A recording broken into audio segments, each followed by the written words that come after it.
다 함께 사도신경 고백함으로 5월 31일 수요일 기도회를 시작하겠습니다. 나는 전능하신 아버지 하나님, 천지의 창조주를 믿습니다. 나는 그의 유일하신 아들, 우리 주 예수 그리스도를 믿습니다. 그는 성령으로 잉태되어 동정녀 마리아에게서 나시고 본디오 빌라도에게 고난을 받아 십자가에 못 박혀 죽으시고 장사된 지 사흘 만에 죽은 자 가운데서 다시 살아나셨으며 하늘에 오르시어 전능하신 아버지 하나님 우편에 앉아 계시다가 거기로부터 살아있는 자와 죽은 자를 심판하러 오십니다. 나는 성령을 믿으며 거룩한 공교회와 성도의 교제와 죄를 용서받는 것과 몸의 부활과 영생을 믿습니다.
오늘 우리에게 주시는 하나님 말씀은 사도행전 2장 5절에서 13절입니다.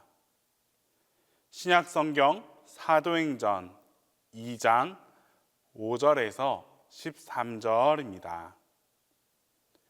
그때에 경건한 유대인들이 천하 각국으로부터 와서 예루살렘에 머물러 있더니 이 소리가 남에 큰 무리가 모여 각각 자기의 방언으로 제자들이 말하는 것을 듣고 소동하여 다 놀라 신기하게 여겨 이르되 보라, 이 말하는 사람들이 다 갈릴리 사람이 아니냐.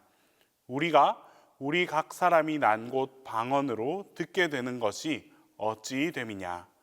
우리는 바데인과 메데인과 엘람인과 또 메소보다미아, 유대와 갑바도기아, 본도와 아시아, 부르기아와 밤빌리아, 애굽과 및 구레네에 가까운 리비아, 여러 지방에 사는 사람들과 로마로부터 온 나그네 곧 유대인과 유대교에 들어온 사람들과 그레데인과 아라비아인들이라.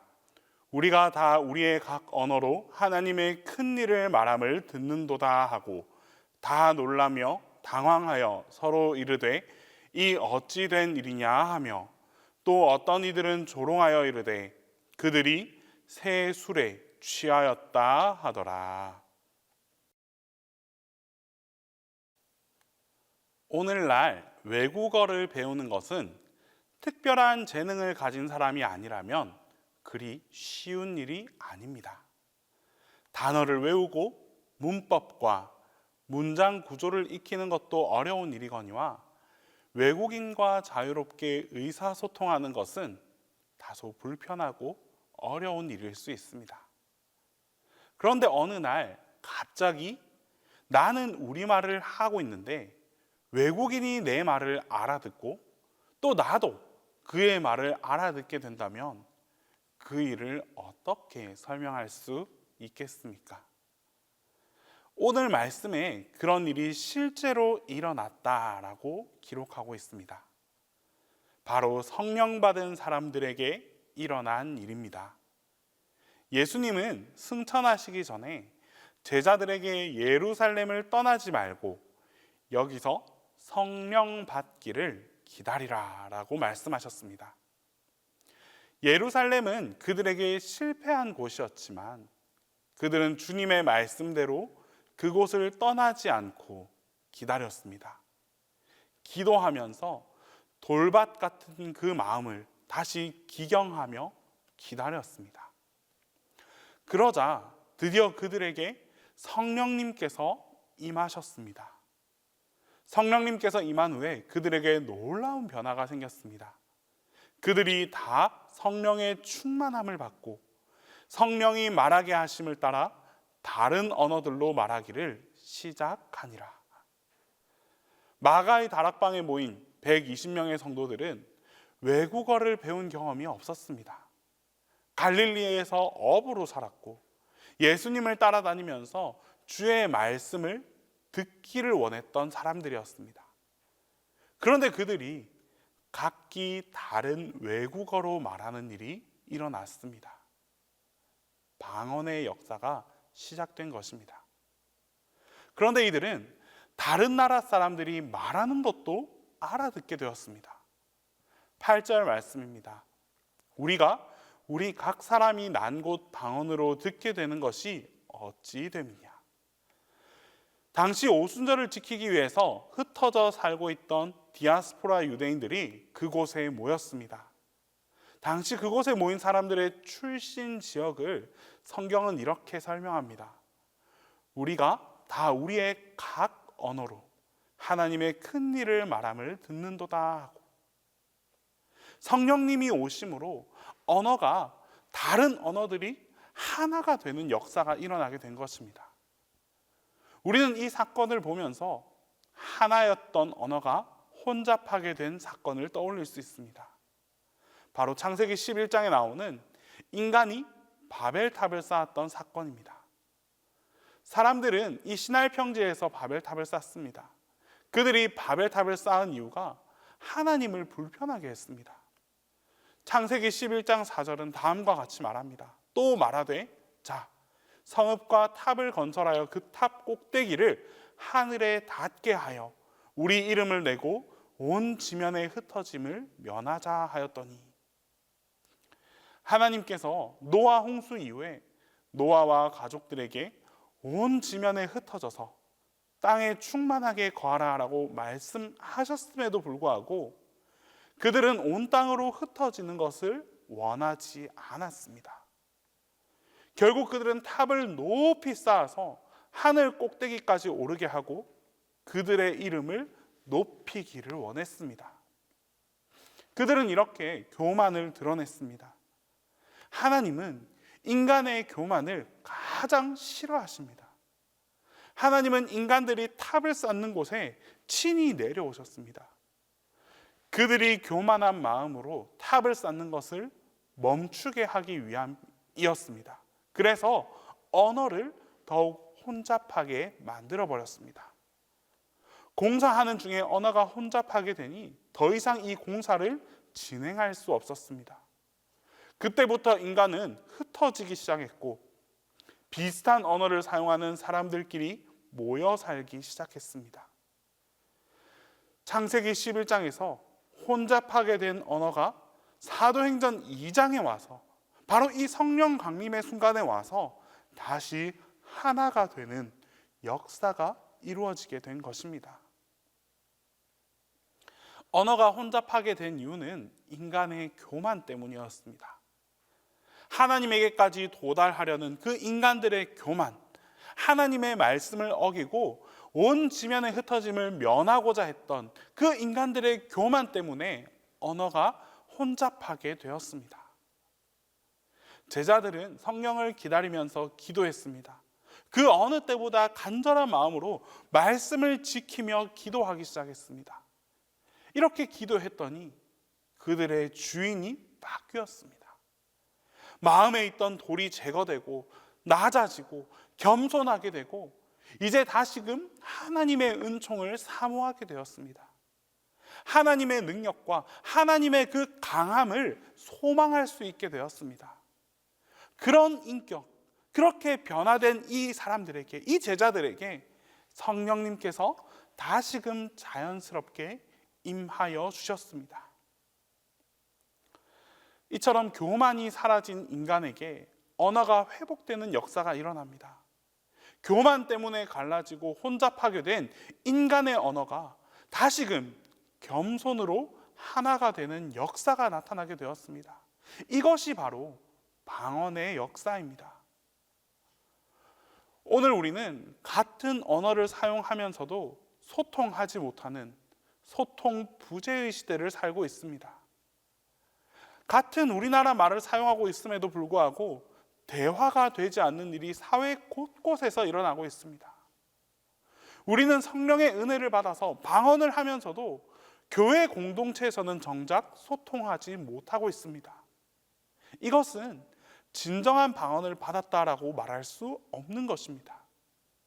서로 상대방의 마음을 이해하지 못하고 받아주지 못해서 오해하는 일들이 얼마나 많습니까? 우리가 살고 있는 이 사회도 그렇습니다. 정치인들은 같은 나라 말을 쓰는데도 서로가 서로를 이해하지 못합니다. 각자 자기 진영 논리를 가지고 다투기에만 급급합니다. 왜 이런 일이 일어났겠습니까? 교만을 벗어던지지 못했기 때문입니다. 지금이 진정한 방언이 필요할 때입니다. 교만하지 않고 겸손하게 눈높이를 낮추고 귀를 열고 마음을 열어서 진정으로 성령 충만해져서 성령 받은 사람으로서 상대의 말을 듣고 이해하는 자세가 필요한 때입니다. 교회 공동체에서 방언 받은 사람들은 많습니다. 하지만 이 방언을 말한다고 해서 그들이 진정 겸손한 사람이다라고 말할 수는 없습니다. 진짜 겸손한 사람은 누구의 말도 알아들을 수 있습니다. 심지어 외국인의 말조차도 이해하고 들을 수 있습니다. 오늘도 우리 기도를 통하여서 주님 앞에 겸손함으로 나아옵시다. 우리는 오늘 일상의 삶 속에서도 성령 충만을 통해 오늘 하루 만나는 우리 모든 사람들의 말에 귀를 기울여 줄 수 있는 그런 성령의 사람이 될 수 있어야 합니다. 그리하여 겉으로만 화려한 그런 방언이 아니라 겸손한 마음으로 진정한 방언을 고백할 수 있는 믿음의 백성들로 살아갈 수 있기를 바랍니다. 하나님께서 원하시는 겸손의 기도, 겸손의 방언을 고백하는 여러분들 모두에게 하나님께서는 성령님을 통한 능력으로 응답해 주실 것입니다. 기도하겠습니다. 이 시간 첫 번째로 기도할 때에 기도를 통하여 성령님의 임재를 준비하며 살아갈 수 있게 해달라고 기도하겠습니다. 두 번째로 성령을 받은 자로서 겸손의 삶을 살아가게 해달라고 기도하겠습니다. 세 번째로 전교인 성경 500독 순례가 한참 진행 중에 있습니다. 이 성경 500독 순례를 통해서 말씀을 통해 주시는 하나님의 은혜가 풍성하게 우리 가운데 임하게 해달라고 우리 시간 함께 기도하며 나아가겠습니다. 오늘도 우리와 함께 하시는 하나님, 오늘 하루도 성령님과 함께 동행하며 성령님께서 인도하심에 따라 살아갈 수 있게 하심을 감사드립니다. 날마다 성령님의 임재를 기도하며 기대하며 살아가는 삶을 살 수 있게 하여 주시옵소서.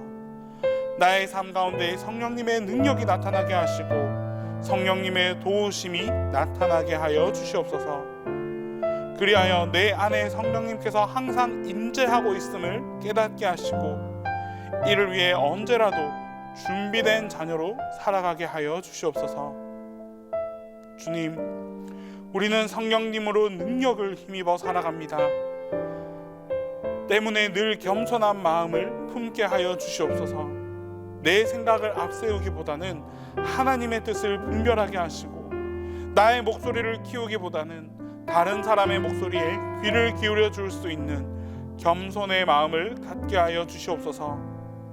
또한 성령님께서 함께 하심을 믿음으로 조급한 삶을 살지 않게 하옵소서. 세상에 쫓기고 삶에 쫓긴 나머지 성령님을 잊어버린 채 독단적으로 살아가는 죄를 범하지 않도록 항상 우리의 마음을 지켜 주시옵소서. 주님, 우리가 전교인 성경 500독 순례를 작정하고 시작한 지도 벌써 수개월이 흘렀습니다. 이미 말씀을 통해 많은 은혜를 얻었겠지만 앞으로 더 많은 은혜를 기대하며 나아갑니다. 말씀을 사랑하게 하시고 말씀을 통해 주님과 더욱 가까워지게 하시며 말씀으로 주시는 주님의 사랑과 은혜를 풍성하게 받을 수 있도록 축복하여 주시옵소서. 특별히 말씀을 읽어가는 여정 속에서 조금 지치고 힘겨워하는 분들 또한 있습니다. 이들에게도 힘을 더하여 주셔서 끝까지 우리가 함께 나아갈 수 있도록 그들의 여건과 마음을 주관하여 주시옵소서. 담임 목사님을 위해 기도합니다. 이제 곧 모든 안식월 일정을 마무리하시고 다시 돌아오실 예정입니다. 주님 오시는 걸음 또한 끝까지 주님께서 지켜주시고 앞으로도 목사님을 통해 나타내실 하나님의 일들 가운데 주님의 크신 능력으로 함께하여 주시옵소서. 주님의 도우심을 힘입어 우리 동신교회를 잘 이끌어 나아갈 수 있도록 더 큰 능력으로 채워 주시옵소서. 이제 주님께서 가르쳐 주신 기도를 다 함께 하겠습니다. 하늘에 계신 우리 아버지, 아버지의 이름을 거룩하게 하시며 아버지의 나라가 오게 하시며 아버지의 뜻이 하늘에서와 같이 땅에서도 이루어지게 하소서. 오늘 우리에게 일용할 양식을 주시고 우리가 우리에게 잘못한 사람을 용서하여 준 것 같이 우리 죄를 용서하여 주시고 우리를 시험에 빠지지 않게 하시고 악에서 구하소서. 나라와 권능과 영광이 영원히 아버지의 것입니다.